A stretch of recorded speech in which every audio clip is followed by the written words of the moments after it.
union of the Holy Spirit be with you all. And with your spirit. Brothers and sisters, on this most sacred night, Start na, guys. in which our Lord Jesus Christ passed over from death to life, the Church calls upon her sons and daughters, scattered throughout the world, to come together to watch and pray.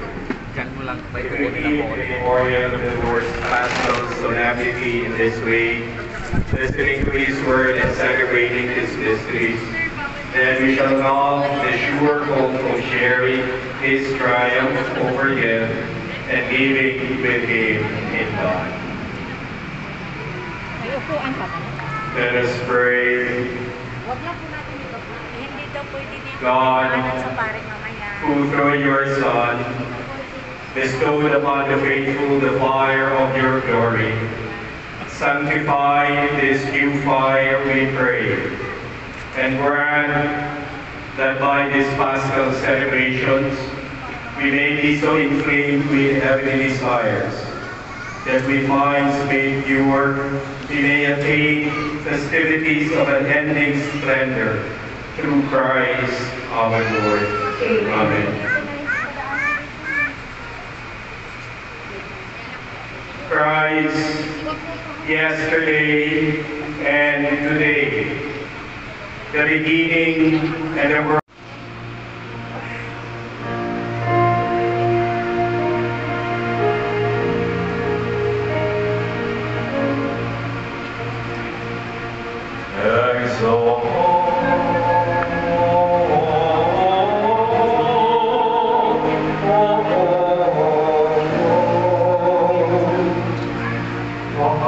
Of ages, exalt heavenly assembly, babe of glory, read the triumph of a risen Lord. Rejoice, all the earth, flooded with a new light. The Spirit of the King has conquered darkness, the darkness of the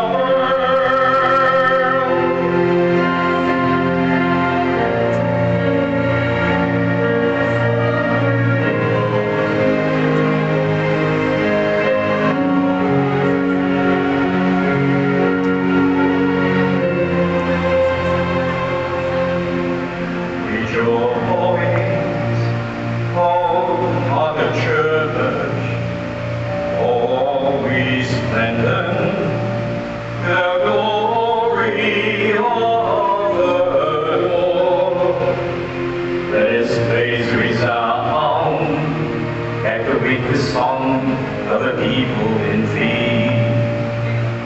The Lord be with you. Lift up your hearts. Let us give thanks to the Lord our God.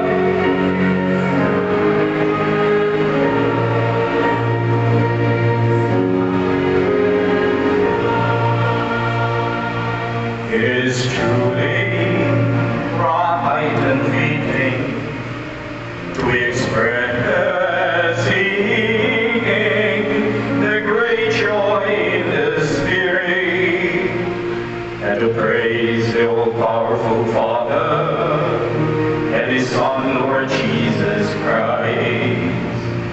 He paid for us to our eternal Father. And said, and with His blood He shed out of love, He wiped away the condemnation of the ancient foe. This is the Passover in which the true Lamb is sacrificed. Is the night in which you freed our Father.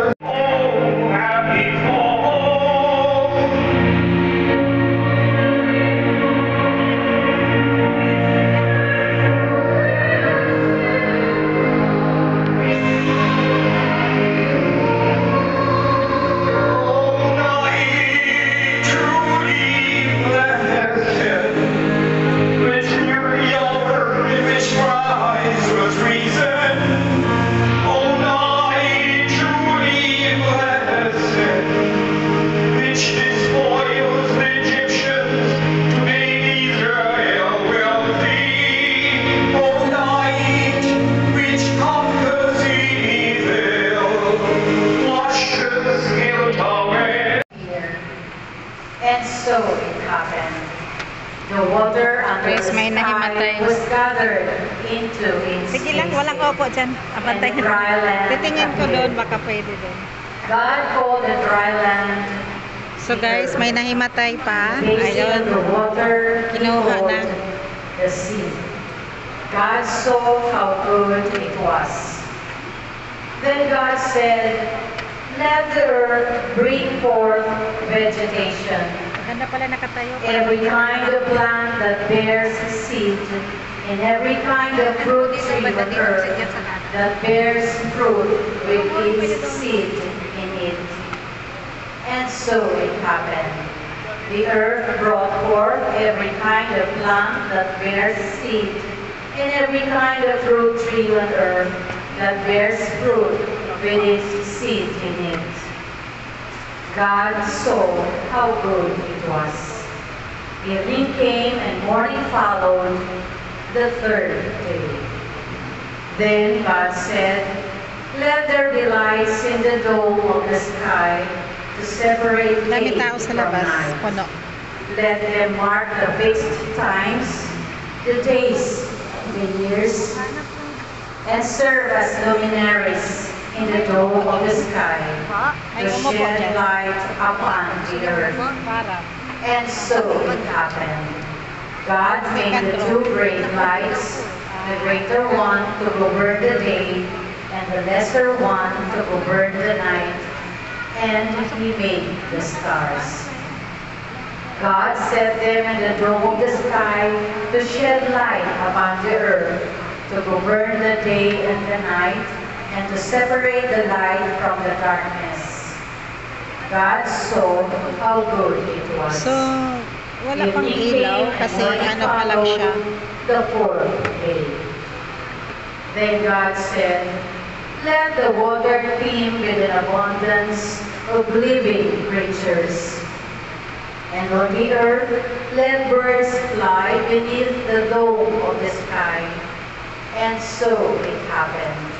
God created the great sea Opo muna habang monsters wala pa. and all kinds of swimming creatures with which the water teems, and all kinds of winged birds. God saw how good it was, and God blessed them, saying, be fertile, multiply, and fill.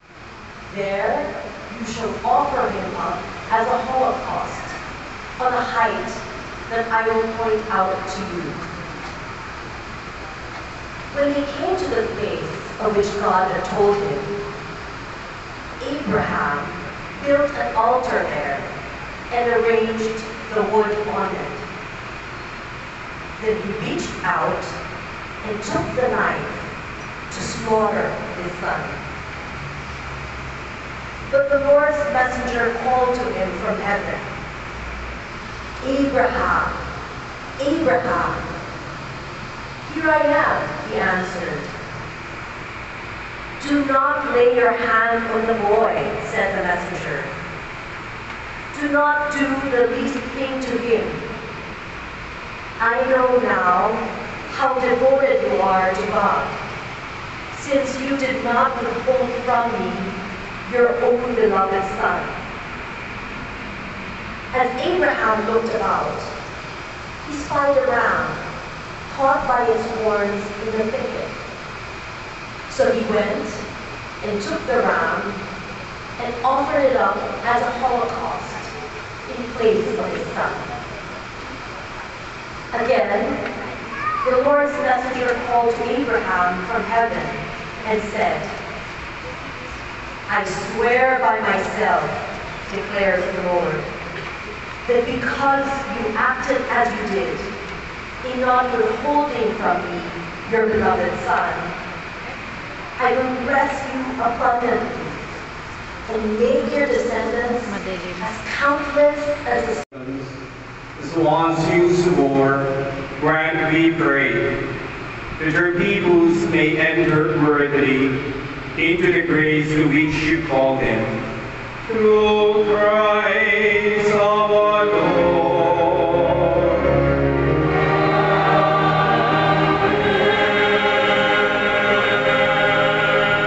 Please be seated.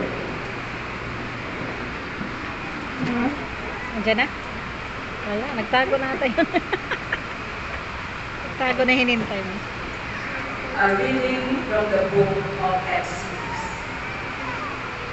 The Lord said to Moses, Mamaya pa yan eh. "Why are you crying out to me? Tell the Israelites to go forward, and you lift up your staff, and with hand outstretched over the sea, split the Ang daming sea tao sa in labas. two, Puno. that the Israelites Puno sa may loob. pass through it on dry land. But I will make the Egyptians so obstinate that they will go in after them. Then I will receive glory from Pharaoh and all his army, his chariots and charioteers. The Egyptians shall know that I am the Lord, when I receive glory from Pharaoh and his chariots and charioteers." The angel of God, who had been leading Israel's camp, now moved and went around behind them. The column of cloud also, leaving the front, took up its place behind them, so that it came between the camps of the Egyptians and that of Israel. But the cloud now became dark, and as the night passed without the rival camps, coming any closer together all night long. Then Moses stretched out his hand over the sea, and the Lord swept the sea with a strong east wind throughout the night, and so turned it into dry land.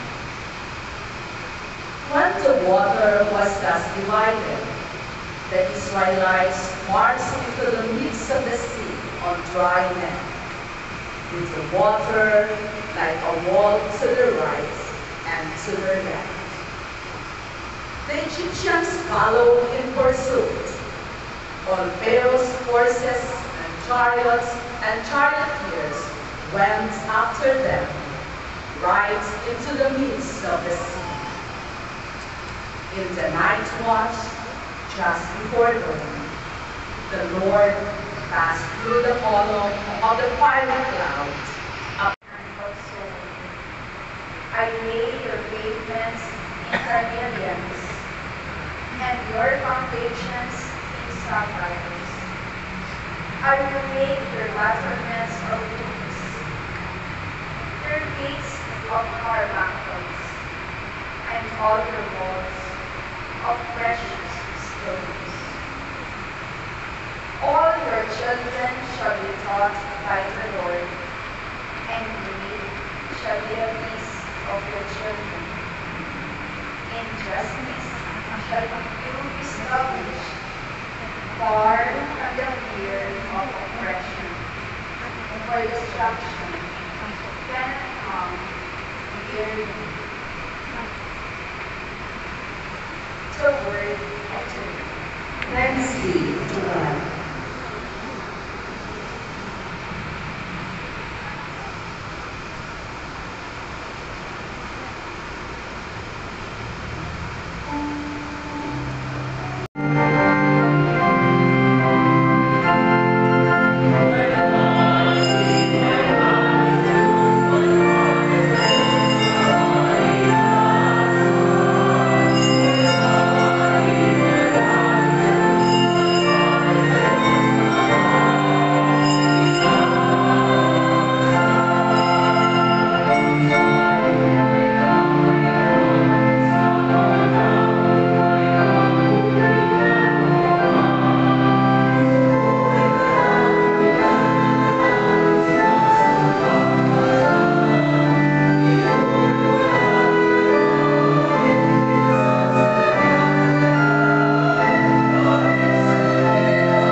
make this most sacred night radiant with the glory of the Lord's resurrection. Stir up in your church the spirit of adoption, so that renewed in mind and body, we may render you undivided service. Through our Lord Jesus Christ, your Son, who lives and reigns with you in the unity of the Holy Spirit, God forever and ever.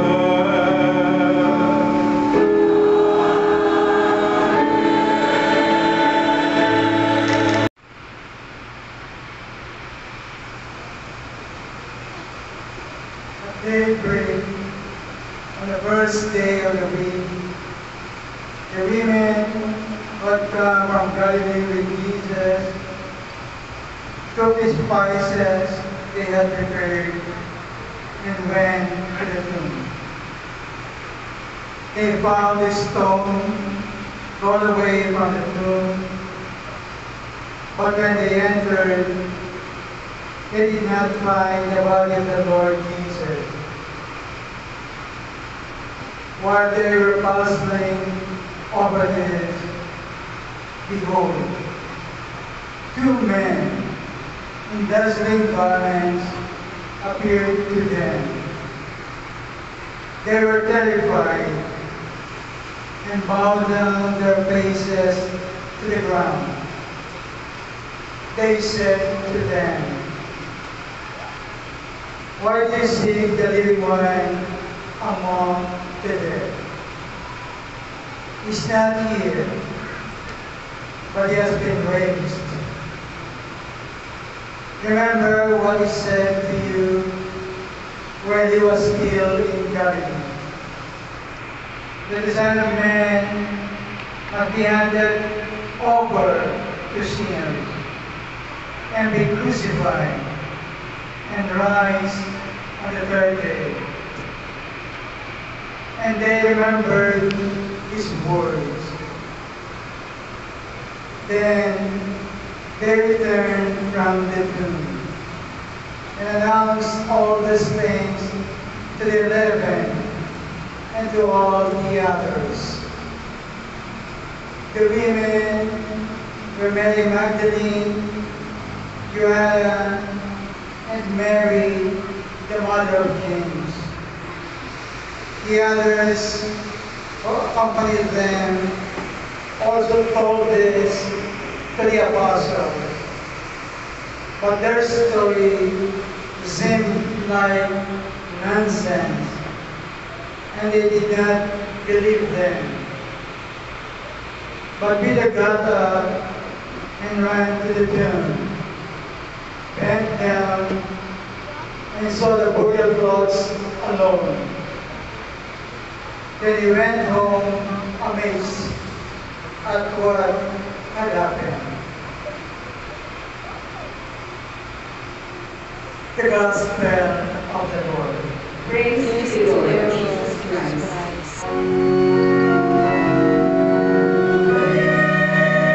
Never mind. But both of us are together in Christ, so Manila helping me as in my will. And you, my dear brothers and sisters, hallelujah! Christ is risen. Mabuhay si Jesus, palakpakan natin ang ating Diyos.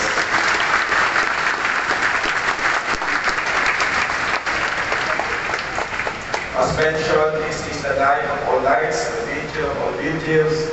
This is the center of our Christian faith. That Christ suffered, Christ died, but Christ has risen from the dead.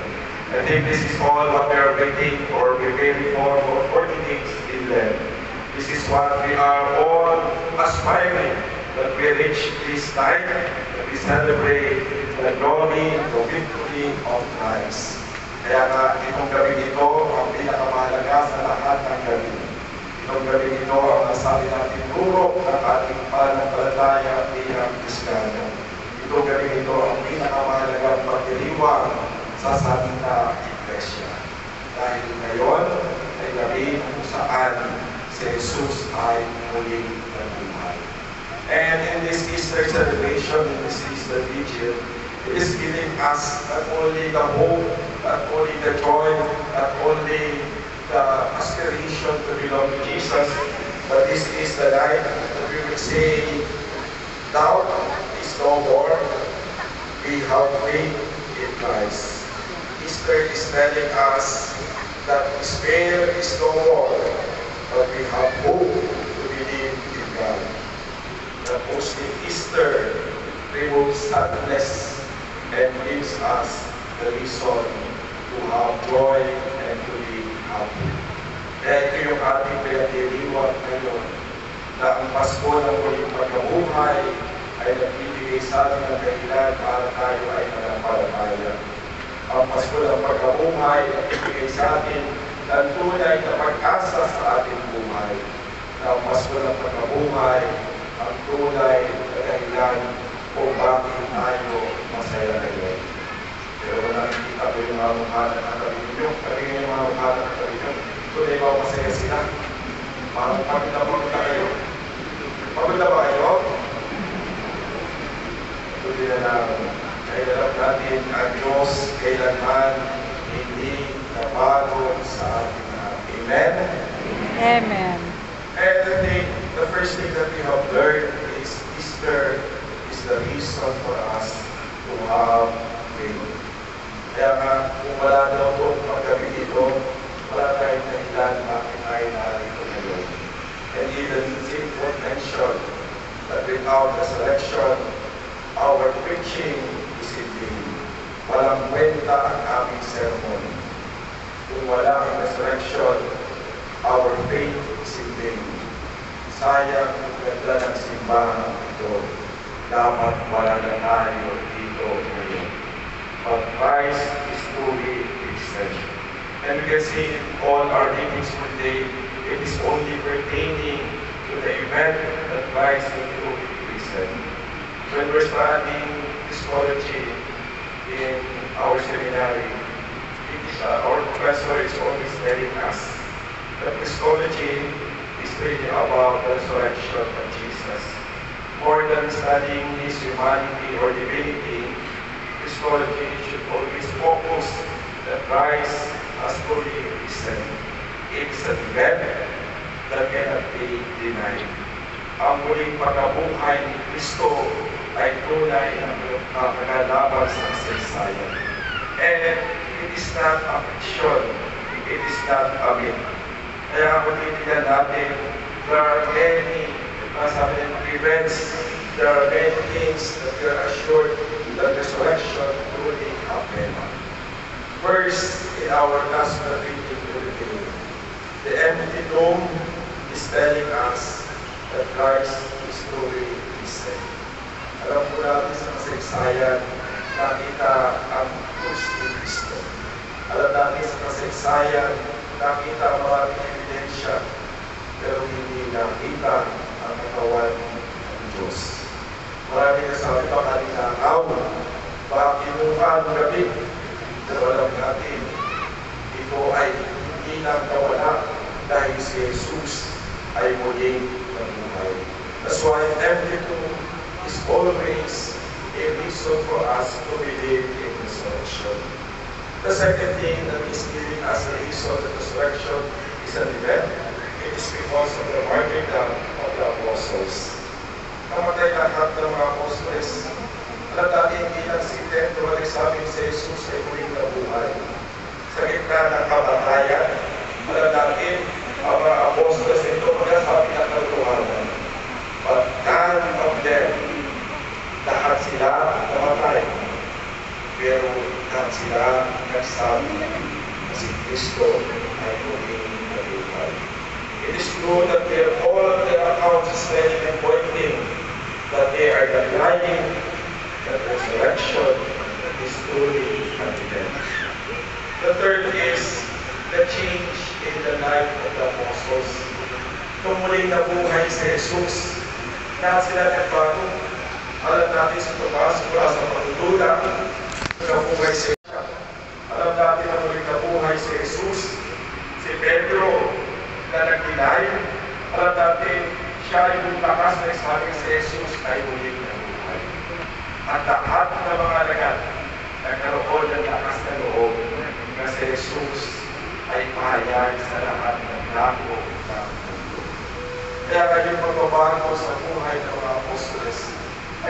mapatunay na tunay ang muling pagkabuhay ni Jesus. Yung pang-apat ay masabi natin at sa lalaan ng kasaysayan at ito mga saksi ay nagpatunay na si Jesus ay muling mabuhay. Sa ating 4 Gospels, makita natin lahat ng resurrection, iba't iba ang sinasabi, iba't iba ang kwento. Hindi dahil magkakasalunan sila, pero lahat ito ay nagpapatunay na ang kanilang naramdaman sa muling pagkabuhay ni Jesus ay bawang katotohanan natin. At yung pagmuli ay masabi natin na ang muling pagkabuhay ni Jesus ay tunay na totoo dahil nabago maging si San Pablo. Alam natin si San Pablo ay medyo naligapusin ni Kristo. Pero nung si Jesus nagpakita sa kanya, nabago ang pananaw ni San Pablo. At sinabi niya, si Jesus ay muling nabuhay. Kaya nga ngayong gabi, ay paalala sa atin na ang pagdiriwang nito na si Jesus ay tunay na buhay at wala tayong dahilan para tayo ay magduda. Secondly, our celebration today is pointing that all hope calls for Jesus' resurrection. Sabi natin, kung may buhay, may pag-asa. Kung may pag-asa, May pag-ibig. buhay. Buhay. Ito yung paalala sa atin ngayong gawin ito, na lahat ng pag-asa natin ay nagmumula sa ating Panginoon na muling nabuhay. Mabuhay. Bishop Paul mentioned that this night is a reminder that no political power can exist long. Lahat daw na kapangyarihan nawawala. Mostly ang Roman Empire na pinakamalaking kapangyarihan noon ay nawala. At pinakita ang muling pagkabuhay ni Jesus sa kanya lamang ang tunay natin pag-asa. Kasi sabi natin ang pag-asa natin ay dahil si Jesus naging victor over sin and death. That hope lies, that rise and come. Approach the font of fever, the Almighty Father, may bestow on them all His merciful gift.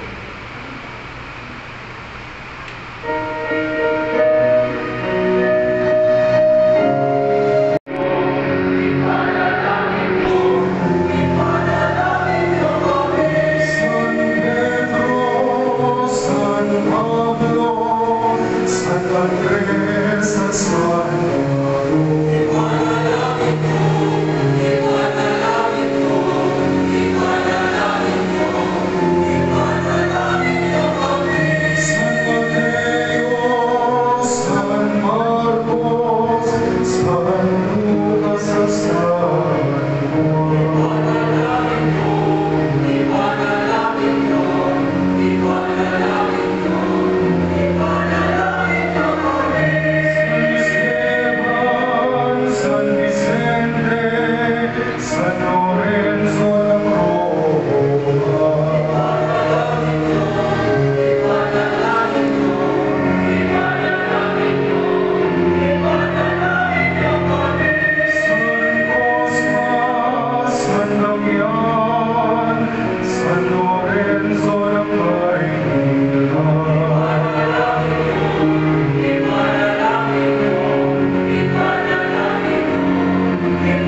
shown our faith in your saving love for us. We now remember the needs of the church and of the world.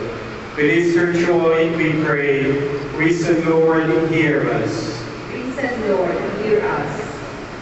For the universal church, may she rejoice in Christ's victory over sin and death, and be a witness of hope to a world ever in agony, while anticipating its full redemption. We pray. Risen Lord, hear us. For the leaders of nations and countries, may the Spirit stir in their hearts harmony, friendship, justice, and peace. We pray. Risen Lord, hear us. For those who have been reborn in Christ through baptism, may they hold fast to the faith as they enter into a life of grace. We pray. Risen Lord, hear us.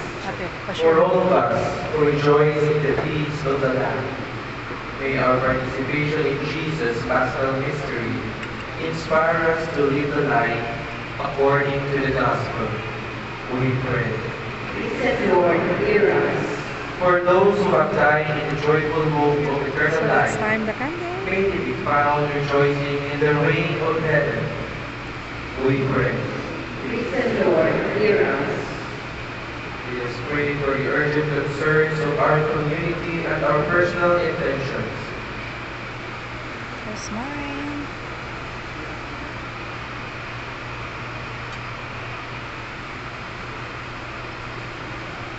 Loving Father, may we never cease to praise and thank you for the gift of redemption. Receive it.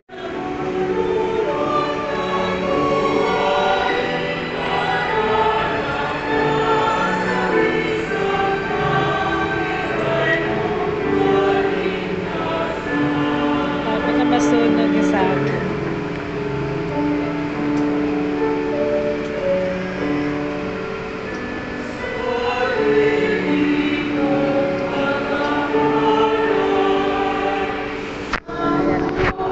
Your grace, and even the heavenly powers with the angelic hosts sing together and ending here with your glory as they acclaim.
Please blow your candles slowly.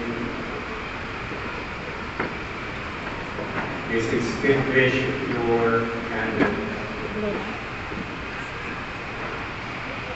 You're in need of only O Lord, and all you have created quietly gives you praise.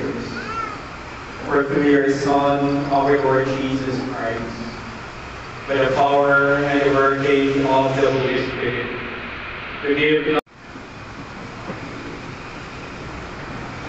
Behold the Lamb of God, behold Him who takes away the sins of the world.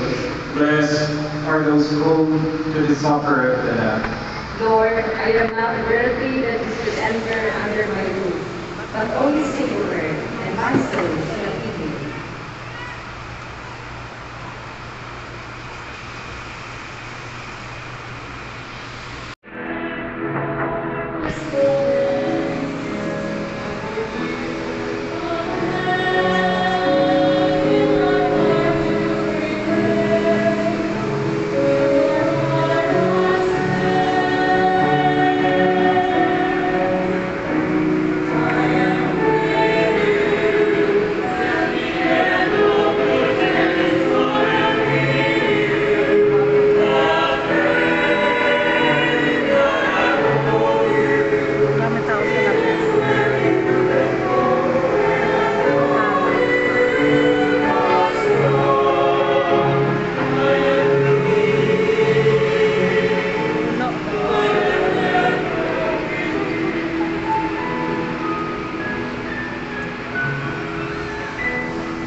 natin ang natatanging tradisyon ng ating mga ninuno, ang ating kultura ng salubong ng muling pagkabuhay. Can you please redirect your attention to the choir of Bishop Nong's Heart, a very short salubong. Manalangin tayo. Maraming mapapahal. Padaluin mo sa amin ang batis ng Espiritu ng iyong pag-ibig upang kami pinapagsalo mo sa tinig ng Pasko ng pagkabuhay ni Kristo ay mag-alisa sa pananangin sa iyo sa pamamagitan niya kasama ng Espiritu Santo magpa sa walang hanggan.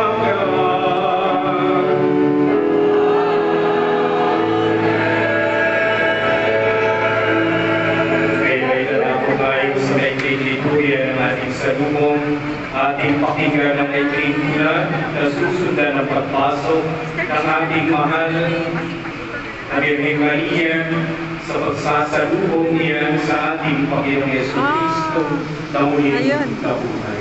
Dadaan dito.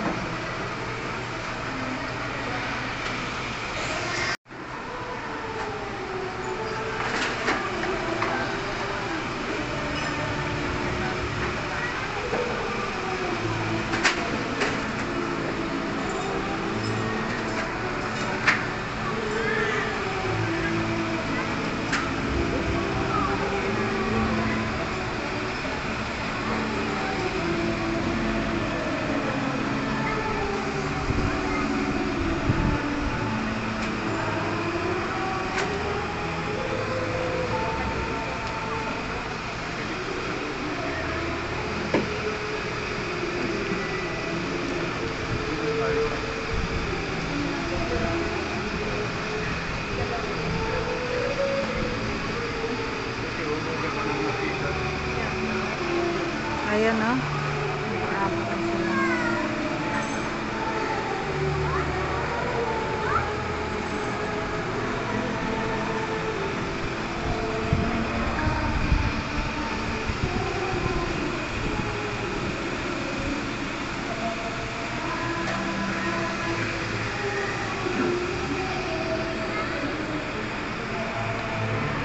Pagod.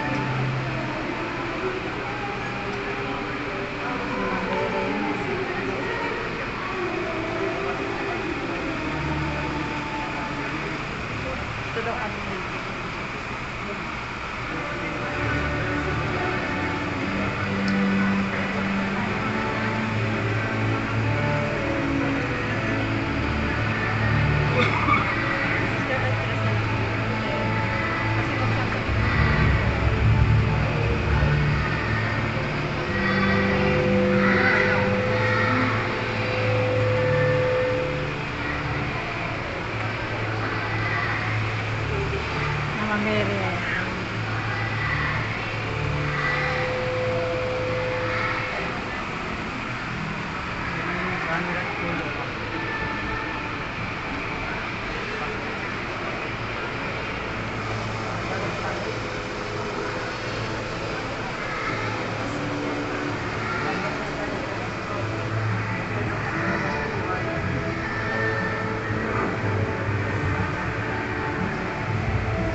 sapagkat tunay na muling nabuhay ang Panginoon.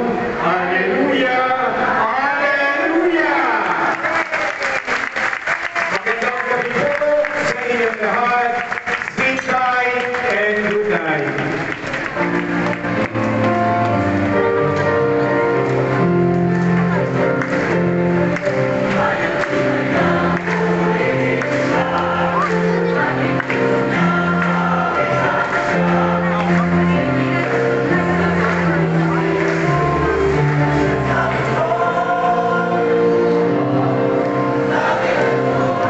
Tapos ng mas, guys.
So, tapos ng misa, guys. Ayan, tapos na yung ano.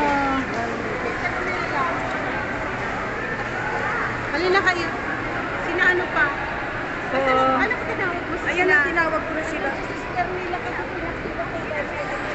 pwede na ba pwede na makakain ng meat ngayon? Pwede na ngayon. Wala pang 12.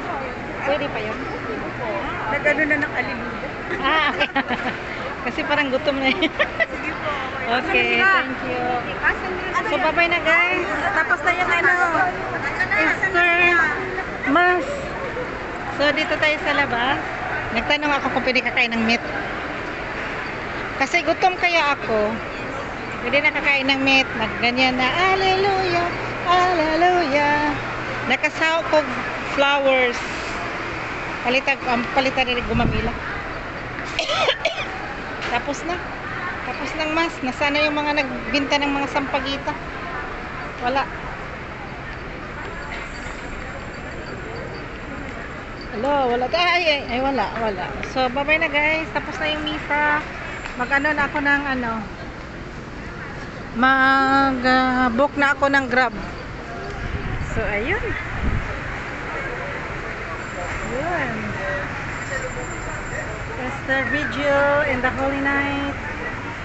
Thank you guys for watching.